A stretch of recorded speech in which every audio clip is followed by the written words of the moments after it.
Cosmética está una clínica para medicina estética y nos está haciendo tratamiento con, entre otros, botox y fillers.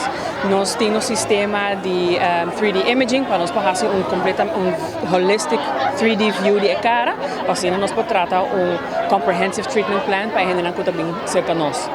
A mí me trabaja hobby aya en aesthetic medicine na Holanda, mi colega Dr. Desiree también. Me trabaja hobby aya como orthopedic surgeon también na Holanda.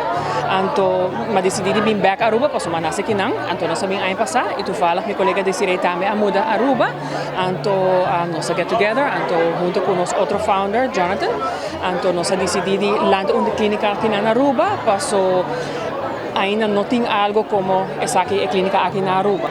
A cosmética está situada em Magdalena Business Building, na banda de Sasakiweg, anto tegenover de RBC.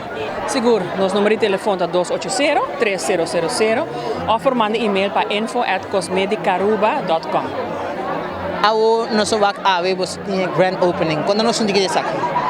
O grand opening de AWE está eigenlijk um momento para o público se conhecer conosco, com a minha colega Dr. Desiree e com nossa clínica, para por WAC, a clínica de Padeng, anto por WAC que serviço na turno está oferecer, anto nós temos hopi gente que a decidir de vir AWE que nós hopi agradecer com o público que vem se conhecer conosco. O serviço não é só brinda aqui na cosmética, somente para ser feminino ou ser masculino também? Para todos, não é somente para feminino. Masculino e feminino, tour tá bom menino que não cerca nós. Não, bom me tem 18 anos ou mais de idade para por tomar serviço cerca nós. Tem pessoas não para agradecer para ajudar se é possível?